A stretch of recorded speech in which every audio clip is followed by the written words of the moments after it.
Hi, in this video we're going to talk about piecewise defined functions. Basically, these functions are like we go by car up to a point and then we continue with donkeys. Mathematically speaking, I can define a function f from x to, let's say, 4x minus 1 if or when x is less than, let's say, 2, for example, and x cubed minus 7x squared plus 5x minus 17, I'm just making it up, when x is greater than or equal to 2. So as you can see, there are two different expressions for the function f. So if this is the car, this is the donkey, right? So there may be two, or maybe in some cases more than two expressions that define the function, right? The key is that you must cover all the real numbers. You can see that x is less than 2 refers to the values less than 2, but this is a hollow circle.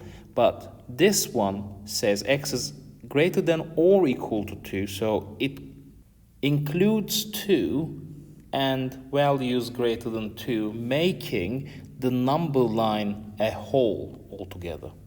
So this is very important. If I was to define x is less than 2 and x is greater than 2, I would be skipping the value x equals 2.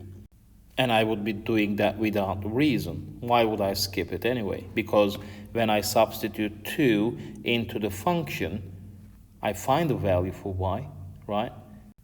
So why would I exclude 2? But if my function would be defined as f of x equals 2x minus 1 if x is less than 1, and 5x over x minus 1 if x is greater than 1, well, I have every right to skip x equals 1 because that will make my function undefined, right? Then I have to skip it. So there must be a reason if I'm excluding any x value from the domain of a function in piecewise defined functions. And this is the same in general too. If you're excluding x values from a domain of a function, then you must have a reason, like it makes it undefined or something else.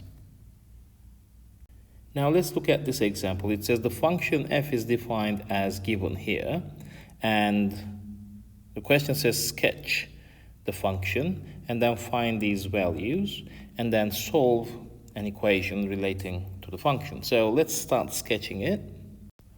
So this function is x squared up to x is less than 2. So I will have the graph of y equals x squared up to x equals 2 as shown.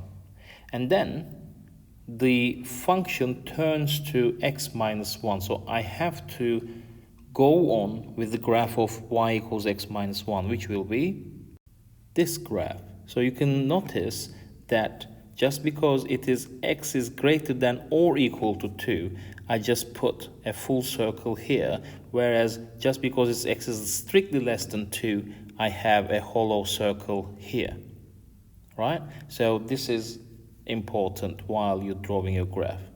In some cases, your graph may not have such a jump. Instead, it may go on from here like this, or whatever the rest of the function is. But in some cases, like this one, you have a jump, and that's okay. For the second question, I'll just substitute the given values into the appropriate expression for the function. Now, the first one is f of negative 2. Obviously, I'll be using the first expression, so it's minus 2 squared, which is 4. And the second question is f of 2. Well, f of 2 is the border, as you can see, but 2 belongs to this region.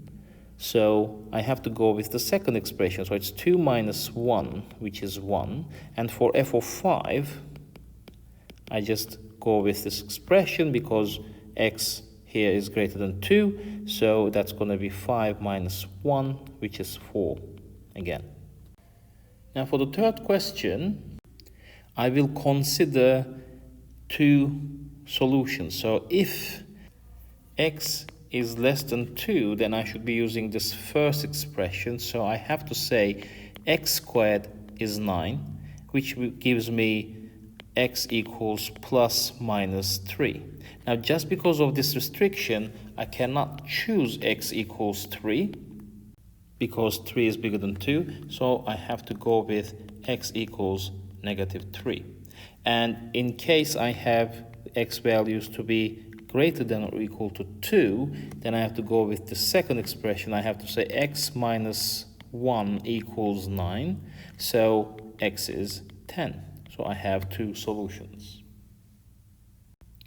Now this third question could be given as find the values of a such that f of a is 9.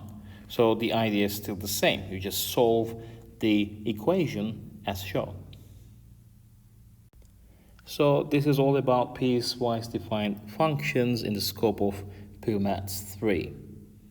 Now you can start solving these questions and submit your answers online. Certainly you won't be able to submit your sketch, but you can do so for questions 2 and 3.